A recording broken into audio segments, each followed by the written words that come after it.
We தமிழர்களுக்கு வணக்கம். ஊடகவியலாளர் திரு வளவனோட நினைச்சிருக்கோம். வணக்கம் வளவன். வணக்கம் சார். ராகுல் காந்தி சொல்லியிருக்காரு, என் வீட்டுக்கு இடி ரைடு வரப்போகுது, வர்றவங்களை நான் டீ ஸ்நாக்ஸோட வெயிட் பண்ணிட்டு இருக்கேன் அப்படின்னு சொல்லியிருக்காரு. என்ன நடக்குது டெல்லியில்? ரொம்ப முக்கியமான ஒரு டெவலப்மெண்ட். ஆக்சுவலாக அந்த ட்வீட் அவர் பதிவு பண்ணதே கிட்டத்தட்ட நள்ளிரவை தாண்டி தான். ஏன்னா இந்த வயநாட்டில் அவரும் பிரியங்கா காந்தியும் போய் பாதிக்கப்பட்டவங்களை பார்த்தாங்க. அது ஒரு முக்கியமான ஒரு தருணம். அவங்களுக்கு ஒரு சாலிடாரிட்டிங்கிறத தாண்டி நடுநிசையை தாண்டி தான் அவர் அந்த ட்வீட்டே பதிவு பண்ணுறாரு. இடியிலேருந்து எனக்கு இன்சைட் இன்ஃபர்மேஷன் வந்திருக்கிறது. அதாவது மோடி அவருக்கு கீழே, ஆக்சுவலாக நிதியமைச்சருக்கு கீழே தான் அமலாக்கத்துறை வரும். பட் மோடி தான் கண்ட்ரோல் எல்லாத்துக்கும் அப்படின்னு நமக்கு தெரியும். இடி, சிபிஐ, இன்கம் டேக்ஸ் எல்லாத்துக்கும் அவர் தான் நேரடி கட்டுப்பாடுங்கிற லெவலுக்கு போயிடுச்சு. அப்படி இருக்கும் பொழுது அமலாக்கத்துறைக்கே உள்ளேருந்து எனக்கு ரகசிய இன்ஃபர்மேஷனை கசிய விட்டுருக்குறாங்க. பார்லிமெண்ட்டில் நான் பேசினது ரெண்டு பேரையும் பாதிச்சிருக்கு. அந்த ரெண்டில் ஒருத்தர் உடனடியாக இடி ரைடை விடுங்க அப்படின்னு கொந்தளிச்சு பேசியிருக்கிறார் அப்படின்னு ராகுல் காந்தி அதையும் பதிவிட்டுறாரு. 2 in 1 அதில் வந்து பார்த்தீங்கன்னா அந்த 1 in 2 அந்த 2 பேரில் அப்படின்னும் போது அவர் குறிப்பிட்ட 6 பேர் நமக்கு தெரியும். மோடி, அமித்ஷா, மோகன் பகவத், அதே போல் அஜித் தோவல், அதானி அம்பானி. இல்லை, அதானி அம்பானி உடனடியாக ஏவணுங்கிற இடத்துக்கு போக மாட்டாங்க. அஜித் தோவல் பேர் அவங்களே நிற்க சொல்லிட்டாங்க. ஒரு அதிகாரிங்க லெவலுக்கு வச்சுக்கலாம்.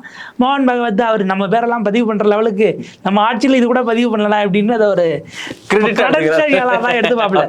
இவங்க தான் நம்ம பேரை சொல்ல மாட்டுறாங்க. பார்லிமெண்ட்டுக்குள்ள மோடி, அமித்ஷா தான் நம்ம பேரை சொல்ல மாட்டுறாங்க. ராகுல் காந்தி சொன்னார் கிரெடிட் தான். அப்போ மீதி இருக்கக்கூடிய 2 பேர், இதில் ஒருத்தர் கூட அட்லீஸ்ட் வயநாடு சம்பந்தமாக பேசுவதற்கு பார்லிமெண்ட்டுக்குள்ளே வந்துட்டார். பார்லிமெண்ட்டுக்குள்ளே வராமல் ஒருத்தர் இருக்கிறார்ல, அனுராக் தாக்கூர் பேசுனது நல்லா இருக்குன்னு. அப்போ உங்களால் பார்லிமெண்ட்டுக்கு நீங்கள் வரலனாலும் என்ன பேசுகிறாங்கன்னு உங்களை கேட்க வைக்கக்கூடிய இடத்துக்கு எதிர்கட்சிகள் கொண்டு வந்து உளவியல் ரீதியாகவே மோடி அங்கே தள்ளிடுச்சுன்னு தான் நம்ம பார்க்க வேண்டியிருக்கு. ஆபாசமாக பேசுனதை கொண்டாடக்கூடிய மனநிலை அப்படிங்கிறது எவ்வளோ கீழ்த்தரமாக நீங்கள் இருக்கீங்கிறது. ஸோ அது ஒரு சைடுனா, இன்னொரு பக்கம் போய் ஈடிட்டு ரைடு விடுங்க அப்படிங்கிற இடத்துக்கு வந்துருக்குறாங்க. நம்ம யோசிச்சோம் அப்படின்னா இங்கே கலைஞருடைய கைதை யோசிக்கலாம். ஜெயலலிதா அவர்கள் இன்னைக்கு நைட்டுக்குள்ளே அரெஸ்ட் பண்ணணும்னு கொடுத்த ப்ரெஷர்னால தான் அது நிற்காத ஒரு கேஸில் பண்ணாங்கிற மாதிரி ஏதோ ஒரு இன்புட்ஸ் போயிருக்கிறது. இப்படி எல்லாம் பேசுகிறாங்க, திடீர்னு அரசியல் பண்ணுறாங்கன்ற அந்த அச்சத்தினுடைய விளைவாக தான் இவர்கள் இந்த லெவலுக்கு போயிட்டாங்க. இதை தாண்டியும் இன்னும் எவ்வளோ கீழே வேணாலும் போவாங்கங்கிறதையும் நம்ம பார்த்துக்கலாம். அமலாக்கத்துறை ரைடு வருமா அப்படின்னா வருவதற்கான வாய்ப்புகள் மிக நிச்சயமாக இருக்கிறது. ஏன்னா திரும்ப ராகுல் காந்தி ஸ்கோர் பண்ணிக்கிட்டே இருக்காரு. உங்களுக்கு பட்ஜெட் அன்னைக்கு கூட பிரதமர் சோலோ தான் பேசி வீடியோ கொடுத்துட்டு போனார்.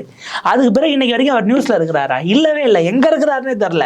ஒரு நாட்டினுடைய மிக முக்கியமான பட்ஜெட் இருக்கும்போது போகும்போது வெளியில் வருவதற்கே அல்லது தன்னுடைய இயல்பான நடவடிக்கைகள் வெளியில் தெரிவதை அவரால் ஏற்றுக்க முடியல. ஃபங்க்ஷன் பண்ணுறாருன்னே தெரியாத லெவலுக்கு போயிடுச்சு. அப்படின்னும் போது பிரதமர் மோடிக்கு அது உள்ளுக்குள்ளே இருக்கிறது ஏதாவது பண்ணணுங்கிற இடத்துக்கு நகர்ந்துருக்கிறது. ஒரு டெஸ்பரேட்டாக இருக்காங்கிறது நம்மளால் புரிஞ்சிக்க முடியுது. ஆனால் ராகுல் பார்த்தீங்கன்னா டெய்லி நியூஸில் தான் இருக்காரு. டெய்லி அவரை வந்து மீடியாக்கள் ஃபோக்கஸ் பண்ணிகிட்டே இருக்காங்க. அவர் பேசுகிறது எல்லாமே ஒரு பொலிட்டிக்கல் டிஸ்கஷனாக மாறி இருக்கு. அவர் வந்து வெளிப்படையாகவே பட்ஜெட்டை வந்து இது வந்து சமூக நீதி இல்லாத பட்ஜெட் அப்படின்னு சொல்லியிருக்காரு. ஆக்சுவலாக கோடி மீடியாக்குள்ளேயே இன்னைக்கு டிபேட்டில் ராகுல் அந்த அல்வா ஃபோட்டோ போட்டார் இல்லையா, அதை ஃப்ரீஸ் பண்ணி காமிச்சாங்க. ஒரு டிபேட் ஸ்பீச் வைரல் ஆச்சு. சேத்தன் பகத் வந்து இந்தியா டுடேல டிபேட்டில் உட்காந்துட்டு இருக்கிறார். ஐ திங்க் ராகுல் கன்வால் தான் அதில் ஆங்கர் நினைக்கிறார். ராகுல் கன்வால் கிட்ட சேத்தன் பகத் சொல்கிறாரு, ராகுல் காந்தி எலெக்ஷன் ரிசல்ட்டுக்கு பிறகு அவர் தான் லைம் லைட்டில் இருக்கிறாரு, அவர் தான் மக்களால் அதிகம் தேடப்படுகிற தலைவராக இருக்கிறார்னு சொல்கிறாரு. ராகுல் கன்வால் கேட்குறாரு, எப்படி நீங்கள் சொல்கிறீங்க?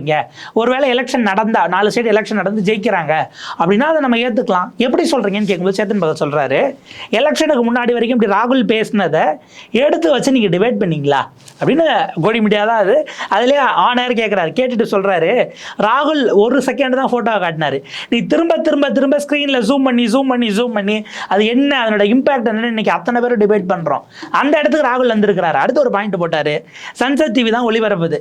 சன்சத் டிவியில் மோடி பேசியதை விட 20 மடங்கு 10 மடங்கு அதிகமாக ராகுல் பேசியதை தேடி எல்லாரும் பார்க்குறாங்க. அப்போ ராகுல் தேடப்படுகிற தலைவராகத்தான் இருக்கிறார். இன்னும் சொல்ல போனால் இந்த பட்ஜெட்டுக்கு முன்னாடி அவங்க ஆட்சி ஏற்ற பிறகு ஒரு ஸ்பீச் இருந்துச்சு இல்லையா, மோடி லோக்சபா ராஜ்யசபா 2த்துல பேசினதை விடவும் 10 மடங்கு அதிகமாக ராகுலுடைய வியூஸ் வந்தது. அப்படி இன்னைக்கு வரைக்கும் அந்த இது சன்சத் டிவியில் தான் இருக்குது. நீங்கள் தேடி பார்த்தீங்கன்னா தெரியும். இவர் ஒரு ஸ்பீச், அவர் 2 ஸ்பீச், அவர் கிட்டத்தட்ட 1.5-3 மணி நேரத்துக்கு மேலே பேசினது தனித்தனியாக, அதை விட ராகுலுடைய 10 மடங்கு கூடுதலான பார்வையாளர்களை பெற்றிருக்கிறது என்று சொன்னால் அது இப்போ இந்த ஒரு மாதத்தில் இன்னும் கூட கூடியிருக்கலாம் அப்படிங்கிறது நம்ம பார்க்குறோம். அப்போ அப்படியான விஷயம் இருக்கும் பொழுது இந்த இடம் கவனிக்கத்தக்கதாக மாறுகிறது. மோடியை விட ராகுல் தான் இன்னைக்கு லைம்லைட்டில் இருக்கிறாருங்கிறத தாண்டி மீடியா நரேட்டிவை ராகுல் செட் பண்ணுறாரு. அதற்கு பதில் சொல்லக்கூடிய இடத்திற்கு பாஜகவினர் போகிறார்கள். அனுராக் தாக்கூர் மாதிரியான ஆளுக்கெல்லாம் இப்போ அது வராங்க, வாண்டடாக வராங்கன்னா அவருக்கு எம்பி இது அமைச்சர் பதவி கொடுக்கல, ஒரு லைம்லைட் தேவைன்னு ஏதோ பண்ணுறாருனாலும் கூட அடுத்த கட்டத்துக்கு மாநில தேசிய தலைவர் பதவி காலியாக இருக்குது, இதுக்கெல்லாம் அடிப்போட இப்போ ஒவ்வொரு ஆளாக அப்யூஸ் பண்ணக்கூடிய இடத்துக்கு வந்திருக்கிறாங்கிறத பார்க்குறோம். ஹெச் ராஜா இப்போ பேசியிருக்கிறார். அவர் கிட்டத்தட்ட இந்த பட்ஜெட் விளக்க கூட்டம்னு ஒன்று நடந்தது, அதில் பேசுகிறாரு. ராகுலை மிகத்தரக்குறைவாக பேசுகிறார். அவர் சொல்கிறாரு, ஒரு எதிர்கட்சி தலைவருக்கு என்ன ட்ரெஸ்ஸு போடணும்னு தெரில, ஜீன்ஸு டிஷர்ட்டை போட்டுட்டு பாராளுமன்றம் போகலாமா? எந்த லெவலுக்கு இறங்கிட்டாங்க பாருங்க. அவர் 1975 காலேஜ் படிக்கும்போது அப்படி ஒரு ஃப்ரெண்டு காலேஜுக்கு வந்த உடனே ப்ரொஃபஸர் கிருஷ்ணன் அப்படியே கொந்தளிச்சுட்டாராம். பிகாம் படிச்சாராம் 1975. என்னது இது, சண்டைக்கடையில் சண்டை போடுற மாதிரி ஒரு சட்டையில் வந்திருக்கேன், வீட்டுக்கு போய் ட்ரெஸ்ஸை மாற்றிட்டு வாங்கினாராம். அதாவது ட்ரெஸ்ஸிங் சென்ஸே நான் சென்ஸாக இருக்குங்கிற லெவலுக்கு பட்ஜெட் விளக்க பொதுக்கூட்டம் அது போட்டுக்கிட்டு இந்த லெவலுக்கு இறங்குறாங்க. 3ஆம் தர 4ஆம் தர பேச்சாளர்களாக இருந்தவர்கள் அப்படி பேசுகிறாங்கன்னா அது ஏற்றுக்கலனாலும் அது கட்சிக்குள்ளே நடக்குதுன்னு விட்டுறலாம். தேசிய செயலாளராக இருந்தவர், முன்னாள் அமைச்சராக இருந்தவர், இன்னைக்கு நீ பார்லிமெண்ட் ஹவுஸ்குள்ளே பேசுகிறேன்னா வேற வழி இல்லாமல் ராகுல் காந்தியை தனிமனித தாக்குதல் செய்வதற்கு இவங்க பல ட்ரோல்ஸை இறக்கிக்கிட்டு இருக்கிறாங்க. வார் ரூம் எப்படி செட்டப் பண்ணுறதுன்னு ஒரு வேளை இங்கேருந்து அண்ணாமலை ஃபேர்வெல்லாம் போகிறார் இல்லையா, இவர் ஏதோ ஐடியா இவர்கிட்ட கேட்கறதுக்கு அமித்ஷா கூப்பிட்டாரோன்னு ஒரு சந்தேகம் கூட நமக்கு இந்த இடத்துல எழுது. இந்த நேரத்தில் பார்த்தீங்க அப்படின்னா சோனியா காந்தி ஒரு முக்கியமான ஸ்டெப்னு கொடுத்துருக்காங்க. வரப்போகிற 4 மாநில தேர்தல் அப்படிங்கிறது சென்ட்ரல் ஒரு பொலிட்டிக்கல் மாற்றத்தை ஏற்படுத்தும் அப்படிங்கிற மாதிரி ஒரு ஸ்டெப்னு கொடுத்துருக்காங்க. இதை நம்ம எப்படி பார்க்குறது? இல்லை, ரொம்ப ரொம்ப முக்கியமான ஒரு பாயிண்ட். சோனியா காந்தி அவர்கள் அந்த ஸ்பீச்சே ரொம்ப ஒரு ஷார்ப்பான அடுத்த தலைவு இதை ஃபீல்டை செட் பண்ணக்கூடிய ஒரு ஸ்பீச் தான். காங்கிரஸினுடைய பார்லிமெண்ட்ரி பார்ட்டி மீட்டிங் நடக்குது, பழைய நாடாளுமன்ற கட்டடத்தில் நடக்குது. அதில் சென்ட்ரல் ஹாலில் அவங்க பேசும்போது தான் நிறைய விஷயங்கள் லிஸ்ட் அவுட் பண்ணுறாங்க. இந்த கவர்மெண்ட் ஒரு டெலியூஷனில் இருக்குது, அதாவது இந்த தேர்தல் முடிவுகளிலிருந்து பாடத்தை அவர்கள் கற்றுக்கொள்ளவே இல்லை என்பது தெரிகிறது. அவங்க நினைக்கிறது தான் எல்லாமுமா நடக்குதுங்கிற ஒரு எண்ணத்தில் இருந்துக்கிட்டு தான் தோன்றித்தனமாக அவர்கள் செயல்படுகிறார்கள். அதில் ஒரு பாயிண்டாக தான் நம்ம அதை பார்க்க வேண்டியிருக்கு. இந்த நாட்டை எப்பயுமே கொந்தளிப்பில், கொதிப்பில், வெறுப்பில் தான் வச்சுருக்கணும் அப்படிங்கிறது அவங்களோட அடிப்படை நோக்கமாக இருக்கிறதுன்னு பேசுகிறாங்க. அதில் தான் குறிப்பிடக்கூடியது நீங்கள் குறிப்பிட்ட அந்த விஷயம். தேசிய, அதாவது இப்போ ராகுல் காந்தி நல்ல சிறப்பாக பேசுகிறாரு, அகிலேஷ்லேருந்து அத்தனை பேரும் கூட துணை நிற்கிறாங்க, இவ்வளவும் வைரல் ஆகுதுங்கிறதுனால காங்கிரஸ்காரர்கள் ஓவர் கான்ஃபிடென்ட்டாக இருந்துடக்கூடாது. நம்ம தான் பார்லிமெண்ட்டில் இவ்வளோ பேசுகிறோமே, இவ்வளோ கிரேஸ் இருக்கேன்னா உங்களுக்கு பார்லிமெண்ட்டில் என்ன நடக்குதுங்கிறத தேடி பார்க்கக்கூடிய சராசரி சாமானியர்கள், வாக்காளர்கள் 1% கூட இந்தியாவில் இருப்பாங்களா நமக்கு தெரியாது. 1 to 2% அது கிடையாது. வைரல் ஆகும், சோஷியல் மீடியாவில் போகும், வரும், அங்கே யூடியூப்பில் பார்த்தவனே தான் இங்கே பார்ப்பாங்க, இதாகுமே தவிர இது எக்ஸாக்டாக உங்களை ஆட்சியில் உட்கார வைக்கக்கூடிய பெரும் பாப்புலேஷன் சோஷியல் மீடியாவிலேருந்து தள்ளி தான் நிற்கிது. கிரவுண்டுக்கு போகணும். இங்கே என்னென்ன பிரச்சனைகளை எழுப்பினீர்களோ இது அத்தனையும் கொண்டுட்டு கிரவுண்டுக்கு போங்க. 1. 2வது, இப்போ வரக்கூடிய 4 மாநில தேர்தல், மகாராஷ்டிரா, ஜார்க்கண்ட், அதே போல் பார்த்திங்க அப்படின்னா ஹரியானா, ஜம்மு காஷ்மீர், இப்போ இந்த 4க்கும் நாம் தயாராகணும்னு அவங்க சொன்னாங்க. அவங்க சொல்லி அடுத்த 48 மணி நேரத்திற்குள் இந்த 4 மாநிலங்களிலும் இனிஷியல் ஸ்க்ரீனிங், வேட்பாளர் தேர்வில் இருந்து கூட்டணி பேச்சுவார்த்தையில் அத்தனைக்கும் 4 பேர் கொண்ட கமிட்டியை காங்கிரஸ் கட்சி அறிவித்திருக்கிறது. வழக்கமாக பிஜேபி ஃபஸ்ட்டு பண்ணும் இந்த வேலையை, நாங்கள் இந்த கமிட்டி போட்டோம், இந்த பொறுப்பாளர் போட்டோம், இவரை போட்டோன்னு கமிட்டியை போட்டு வேலையை ஆரம்பிக்க சொல்லி இந்த பார்த்திங்க அப்படின்னா கடந்த ஆகஸ்ட் 1ஆம் தேதி நேற்று ப்ரெஸ் ரிலீஸ் வந்துருச்சு. இப்போ காங்கிரஸ் தேர்தலுக்கான வேலையை தொடங்கி இருக்கிறது அப்படிங்கிறத பார்க்குறோம். அது காங்கிரஸ் எல்லாம் இந்தியா கூட்டணி. ஏன்னா அகிலேஷ் யாதவ் பேசுகிறார், நான் இந்தியா கூட்டணியினுடைய சார்பில் மகாராஷ்டிராவில் நாங்கள் எங்கள் கட்சியை கண்டெஸ்ட் பண்ணுதுங்கிறார். அவர் போய் ஜெகன்மோகன் ரெட்டியை பார்க்குறாரு. ஒரு நேஷனல் லெவலில் ஒரு ஈக்குவேஷன் அவர் நகர்த்துறாரு ஒரு பக்கம். ஏன்னா ஜெகன்மோகன் நேரடியாக ராகுலையோ சோனியாவையோ சந்திப்பது, ராகுலை கூட சந்திச்சிடலாம், சோனியா அவர்களை சந்திப்பதில் ஒரு முரண் இருக்கு. இன்னமும் போதாதுக்கு நீங்கள் போய் அவர் தங்கச்சியவே அங்கே நிற்க வச்சதுங்கிறதே தவிர்த்திருக்கப்பட வேண்டியது. பட் ஸ்டில் அதை தாண்டி ஒரு ஃப்ரிக்ஷனில் ஒன்றா ஒரு குடைக்குள்ளே உள்ளவாங்கன்னு ஜெகன்மோகனையும் நவீன் பட்நாயக்கும் கூட உள்ளே கொண்டு வருவதற்கான ஒரு டாக்ஸ் இனிஷியல் கட்டத்தில் தொடங்குவதற்கான ஒரு ஸ்பேஸ் இன்னைக்கு கிரியேட் ஆகிருக்கு. இப்போ இந்தியா கூட்டணி டார்கெட் பண்ணுவதுக்கு இழக்கிறதுக்கு யாருக்கு ஜாஸ்தியாக இருக்குது? மகாராஷ்டிராவில் பிஜேபியினுடைய கூட்டணி ஆட்சி, ஹரியானாவில் கூட்டணி இருந்தது, கூட்டணி வெளியே போயிடுச்சு, இப்போ அங்கே பாஜக தான் அப்படிங்கிற ஒரு ஸ்பேஸ் இருக்குது. இன்னொரு பக்கம் பார்த்திங்க அப்படின்னா ஜார்க்கண்டில் நம்முடைய ஹேமந்த் சோரனுடைய கூட்டணி ஆட்சி, அங்கே தான் இந்தியா அலையன்ஸு. ஜம்மு காஷ்மீர் எம்டியாக தான் இருக்குன்னு வச்சுக்கோங்க. இப்போ 2 கட்சி ஆட்சி இழப்பதற்கான வாய்ப்பு பிஜேபிக்கு தான் அதிகமாக இருக்குது. ஜார்க்கண்டில் அவர் ஜெயிலுக்கு போயிட்டு வந்திருக்கிறார். ஆனால் அதிலே பாருங்கள், சட்டமன்ற தேர்தல்களில் சட்டமன்றத்தில் அங்கே நடந்த இடைத்தேர்தலில் இது பார்லிமெண்ட்டோட சேர்த்து ஜார்க்கண்ட் முக்தி மோர்ச்சா கூடுதலான இடங்களில் பெறுது. பட் பார்லிமெண்ட்டில் மோடிக்கு அது கிடச்சிருக்குனாலும் கூட இப்போ ஹேமந்த் சோரன் திரும்ப வந்திருக்கிறார். அவர் சாதாரணமாக வரல, இவர் குற்றம் செஞ்சார்னு சொல்கிறதுக்கு ஒரு ஆதாரமும் இல்லைன்னு நீதிபதி சொல்லி அனுப்பி வெளியில் வந்திருக்கிறார். இதில் இப்போ ஹேமந்த் சோரன் ஜெயிலுக்கு போனதில் ஒரு நல்ல விஷயம் அவங்க கட்சிக்கு என்னன்னா, ஹேமந்த் சோரனுடைய மனைவி எம்எல்ஏவாக தேர்ந்தெடுக்கப்பட்டது தான். பெருவாரியான வாக்கில் அவங்க தேர்ந்தெடுத்தாங்க. இப்போ பிஜேபி பவர் சென்டர்ஸை கூடுதலாக உருவாக்கி வச்சிருக்கு. அங்கே இருக்கக்கூடிய காங்கிரஸ் அவங்க ஸ்ட்ரென்தன் பண்ணுறாங்க. கோயலிஷனுக்காக எவ்வளோ நாளும் நம்ம அனுசரித்து போகலாங்கிற பாயிண்ட்டுக்கு வந்துட்டாங்க. இதில் இப்படி ஒரு பக்கம் பார்த்தா, அதாவது இருக்கக்கூடிய ஒரு ஸ்டேட்லேயும் கூட்டணி ஸ்ட்ரென்தனாக இருக்குது. மகாராஷ்டிராவில் பிஜேபி கூட்டணியை பார்த்தா அஜித் பவார் நாங்கள் தனித்து போட்டியிட போகிறோம்னு சொல்லிட்டாரு. ராஜ் தாக்கரேவினுடைய எம்என்எஸ் வெளியே போயிடுச்சு. நாங்கள் கூட்டணியிலிருந்து வெளியே போகிறோம், வெளியே போயிட்டாங்க. 230 தொகுதியில் நாங்கள் தனித்து நிற்கிறோம் அப்படின்ட்டு நாங்கள் கேண்டிடேட் வேட்பாளர்கள் அந்த ஸ்க்ரீனிங்குள்ளே போயிட்டோன்னு அவங்க தனிச்சு போயிட்டாங்க. ஹரியானாவில் இருந்த கூட்டணி கட்சியும் போய் இப்போ கிட்டத்தட்ட கவுண்ட் பிஜேபிக்கு கிடையாது. அது கிட்டத்தட்ட ஒரு 4 மாதத்துக்கு முன்னாடி கவுந்துருச்சு, இங்கே கவுண்ட் போயிடுச்சு. ஏன்னா சில சுயேட்சைகள் அந்த பக்கம் போனாங்க. காங்கிரஸ் என்ன ப்ராப்பராக ஒரு விஷயம் பண்ணுச்சுன்னா, இதை கவுத்துட்டோம்னா ஒருவேளை அந்த சிம்பத்திலே இவங்க திரும்ப ஆட்சிக்கு வந்துடலாம். ஏன்னா மனோகர்லால் கட்டார் 9 ஆண்டுகள் இருந்தார். இப்போ தான் நயப் சிங் சைனியை மாற்றிருக்கிறாங்க. இந்த சிம்பத்தி கிடச்சிடக்கூடாதுன்னு காங்கிரஸ் அதை கவுக்காமல் வச்சிருக்கு. இது போக ஜனநாயக் பார்ட்டி ஜேஜேபி அவங்களுக்கு 10 எம்எல்ஏக்கள் இருக்கிறாங்க. அவங்க முன்னாள் முதலமைச்சரெல்லாம் இருந்திருக்காங்கன்னும் போது அவங்க ஒரு பக்கம் இருக்காங்கன்னும் போது அது மும்முனை போட்டியாகவே இருந்தாலும் கூட காங்கிரஸ்கான ஏன்னா இப்போ ஹரியானாவில் 10 சீட்டு ஜெயிச்சிருந்த பிஜேபி 5க்கு 5 2 பிரிஞ்சிருச்சு. பாதிக்கு பாதி இவங்க ஸ்வீப் பண்ணுறாங்க அப்படின்னும் போது அதை மனோகர்லால் கட்டார் இருந்து வாங்கி கொடுத்தாரு. எம்பி சீட்டுக்குன்னும் போது அவர் தான் ஃபுல் ஃப்ளெஜ்டாக ஒர்க் பண்ணார். சட்டமன்றத்துக்கு வரும்போது நீங்கள் எங்கேயோ இருந்த ஒரு உங்கள் ஊர்காரனாக இருந்தாலும் நயப் சிங் சைனியை கொண்டு போய் உள்ளே வச்சதுங்கிறது இன்னும் ஜெல் ஆகலை.